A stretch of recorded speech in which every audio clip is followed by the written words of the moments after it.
que empezar con sector por entonces. Yo estoy diciendo a la puerta.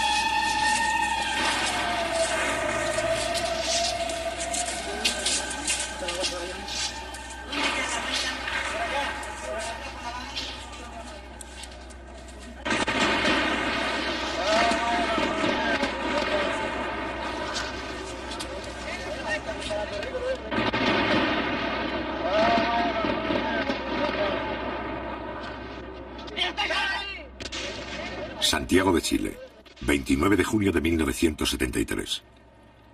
Al no poder destituir constitucionalmente al presidente Allende, la estrategia del gobierno norteamericano y la oposición chilena pasa a ser la estrategia del golpe de Estado.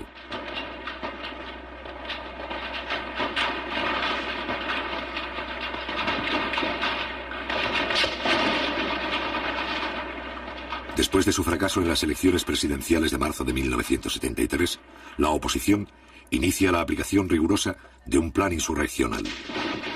El día 29 de junio, un sector del ejército precipita los acontecimientos. A las 9:10 de la mañana, un solo regimiento ataca el Palacio de Gobierno con 6 tanques y algunos vehículos de transporte.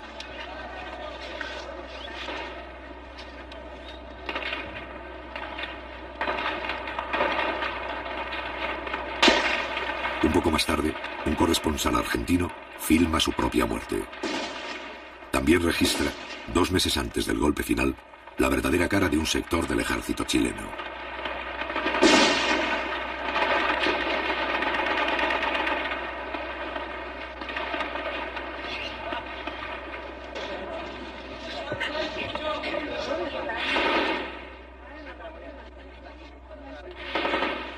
Durante 1 hora, los tanques intercambian disparos con los carabineros de la Guardia Presidencial, que se encuentran en el interior del Palacio de la Moneda.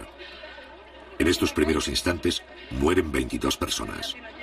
El Parlamento, el Poder Judicial y los partidos opositores guardan silencio.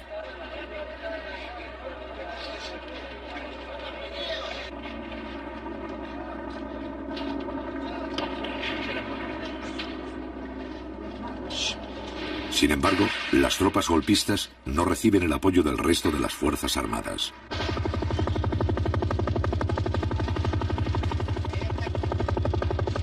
Tal vez considerando que todavía no hay condiciones para el éxito del alzamiento, el resto de la oficialidad no se suma a esta acción. Mientras tanto, las tropas leales inician el primer contraataque para romper el cerco. ¡Cuidado, cuidado, que sale aquí! ¡No disparí, weón! A las 10:30 se movilizan más soldados leales en dirección al centro de la ciudad. Avanzan por la carretera Panamericana Norte hacia la capital 10 vehículos de transportes de tropa del Regimiento de Infantería de la ciudad de San Felipe. La población civil debe guardar calma.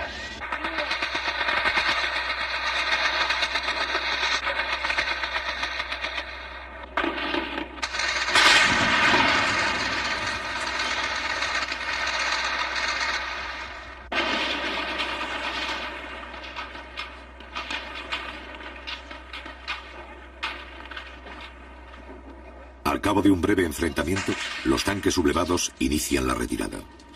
El comandante en jefe del ejército, general Carlos Prats, dirige en persona las operaciones. A las 11 de la mañana, cuando todavía se combate, el presidente de la República entra en el Palacio de Gobierno. A esa misma hora llega otra columna de soldados leales, encabezado por el ministro de Defensa, José Toá.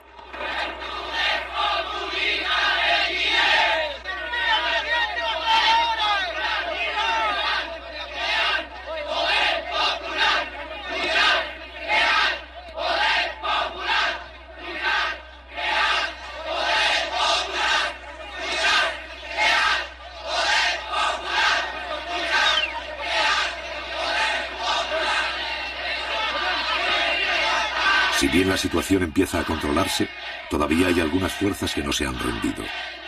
En su retirada, los tanques siguen haciendo fuego. José Toá, ministro de Defensa, intenta infundir calma ante el peligro de un nuevo enfrentamiento.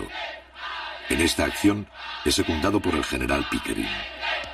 Ministro, si no controlamos aquí sienta que iba a quedar una masacre, oiga, por favor, a ver si usted me ayuda. Váyanse, hombre, váyanse, hombre. Váyanse, por favor, porque si no pueden morir algunos.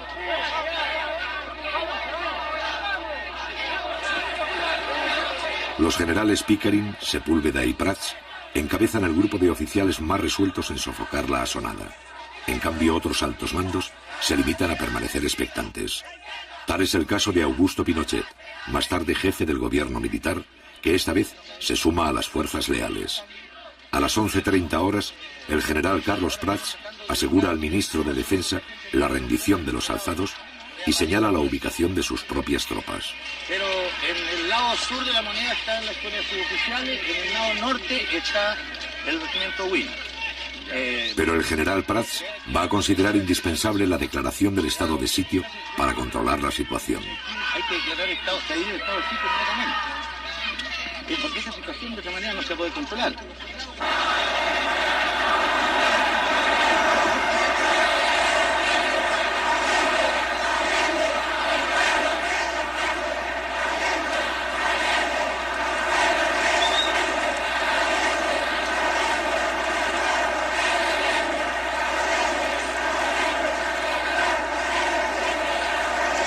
A las 12 del día, cuando ya está confirmada la derrota del alzamiento, el Partido Demócrata Cristiano manifiesta su apoyo al régimen constitucional. El otro sector de la oposición, el Partido Nacional, se niega a hacer declaraciones, en tanto que la directiva del grupo fascista Patria y Libertad se refugia en la Embajada del Ecuador, confesándose así como los autores del cuartelazo.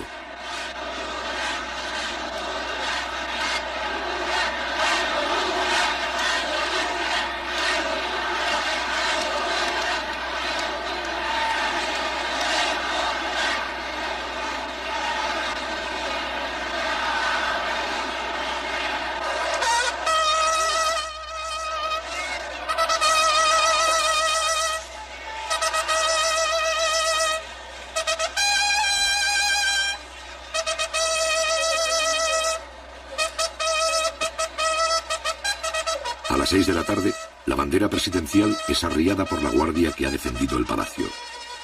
Durante 2 horas, esta compañía, al mando del teniente Pérez, se ha negado a entregar la sede del gobierno. Junto con el general Prats, son los héroes de la jornada.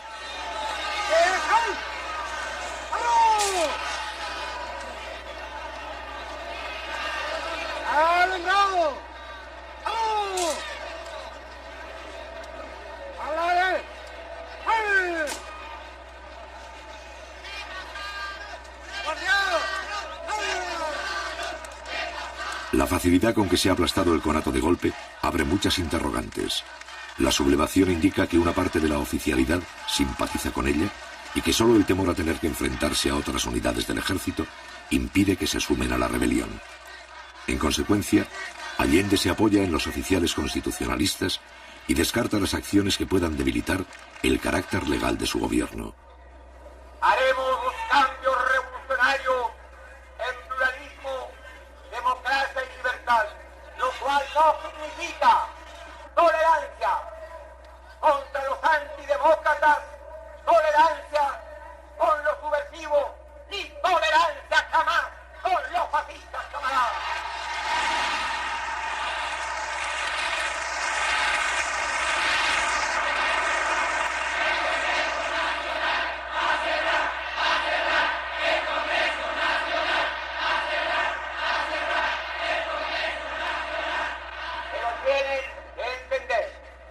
¿Cuál es la real posición de este gobierno?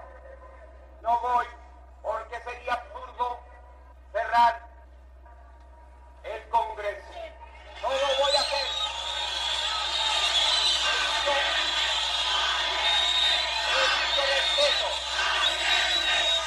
Pero si es necesario, enviaré un proyecto de ley para llamar a un plebiscito para que el pueblo se pronuncie.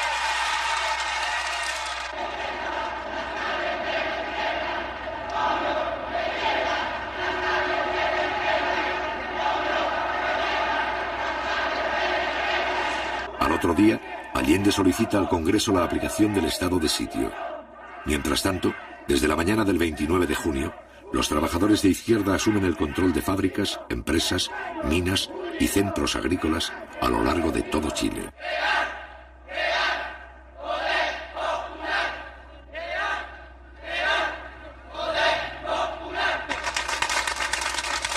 Compañeros, las conclusiones de los 500 trabajadores de fábrica de envase ha sido la siguiente: fortalecer los cordones industriales, fortalecer los consejos comunales, fortalecer la junta de vecinos, fortalecer las CAP, fortalecer todos los organismos vivos de la comunidad, compañeros. Compañeros, nosotros creemos que es necesario aprovechar esta coyuntura para pasar a la ofensiva también en términos de ganar nuevos sectores, ¿no es cierto?, en términos de pasar nuevas industrias al área social. Trabajadores, estamos en nuestro puesto de combate, que es nuestra fuente de trabajo, construyendo los elementos necesarios para defenderlos hasta el último ante cualquier arremetida del fascismo o ante cualquier intentona de otros sectores de las Fuerzas Armadas que intentaran derrocar el gobierno. Nosotros creemos que debemos asegurar bien nuestro puesto de combate, que está en las industrias primero. Al mismo tiempo se fortalecen todas las formas de poder popular, en especial los cordones industriales. Cada cordón industrial es una agrupación de fábricas y empresas que coordinan las tareas de los trabajadores de una misma zona. En las principales ciudades del país se han constituido 31 cordones industriales, de los cuales 8 pertenecen a Santiago. Compañero, ¿a qué representa usted aquí? Cordón Macul, compañero. ¿Usted, compañero, qué Cordón representa? Macul. ¿Usted, compañero, qué Cordón Cerrillo, Maipú. ¿Usted, compañero, qué representa? Cordón Cerrillo. ¿Usted, compañero, Cordón Vicuña Maquena. ¿Usted, compañero, qué Cordón Vicuña Maquena. compañero, qué representa? Cordón O'Higgins. ¿Usted, ¿Qué representa? el sindical del Partido Radical. Con el apoyo de los cordones, el gobierno pone bajo el control permanente del Estado algunas fábricas de carácter estratégico, utilizando para ello los mecanismos legales. Compañeros, como todos sabemos, grupos fascistas intentaron derribar el gobierno y al parecer todavía existen ramificaciones de ello. Por lo tanto, sigue el peligro latente contra un proceso que ha iniciado y tomado en sus manos la clase trabajadora. Hoy se resolvió lo que sigue, teniendo presente que la industria de envases de papel aluminio Alusa ha suspendido la entrega de sus productos, lo que constituye un entorpecimiento de la distribución. Y vistos el Decreto Supremo número 338 y la Ley número 16.464, resuelvo. Primero, requísese el uso y goce del establecimiento industrial, maquinarias y demás elementos necesarios para la producción y o distribución de la fábrica de envases Alusa. El 2 de julio, la ley sobre el estado de sitio propuesta por Allende es sometida a la aprobación del Parlamento. Esta ley consiste en otorgar al jefe del Estado facultades extraordinarias. Mediante ellas, el presidente podría nombrar, trasladar y destituir a los jefes militares que crea conveniente. Ofrezco la palabra. Ofrezco la palabra. Cerrado el debate. Durante los 3 gobiernos anteriores, la implantación del estado de sitio ha sido autorizada 2 veces. Los señores diputados que rechacen la proposición les ruego levantar la mano.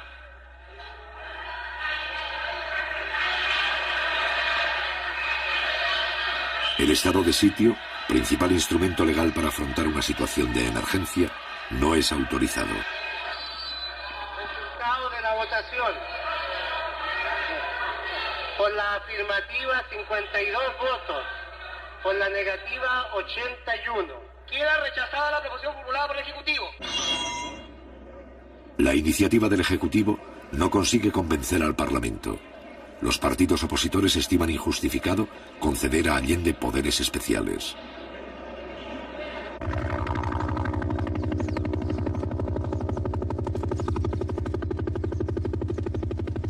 El 2 de julio, el mismo día en que el Congreso rechaza el estado de sitio, la oficialidad de la Armada ordena a sus tropas efectuar un allanamiento en Valparaíso.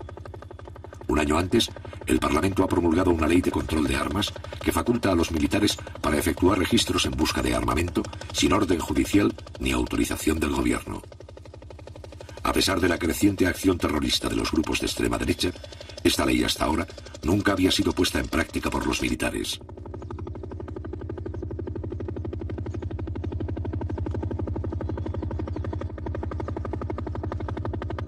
Cada allanamiento incluye el cerco de la industria, la detención temporal de los trabajadores y su posterior interrogatorio. Así, sin salirse de la legalidad, algunos oficiales comienzan a actuar contra los empleados y obreros de las fábricas. En este primer allanamiento no se encuentran armas. Chile está bajo la agresión del imperialismo norteamericano y un sector de la oligarquía que en octubre del 70 se unió a la ITT y a la CIA para derrocar a este gobierno, pretende repetir una intentona de esa naturaleza. Entonces la lucha en este momento tiene un carácter patriótico y nacional. Chile tiene pleno derecho a regirse de acuerdo con la voluntad de su pueblo. Al mismo tiempo, está en marcha un proceso de transformaciones sociales revolucionarias que tiene como finalidad abrir camino a una sociedad socialista. Frente a la amenaza de golpe de Estado, el Partido Comunista y un sector de la izquierda coinciden con las ideas del presidente Allende. Se trata de evitar un enfrentamiento armado en condiciones que se estiman desfavorables.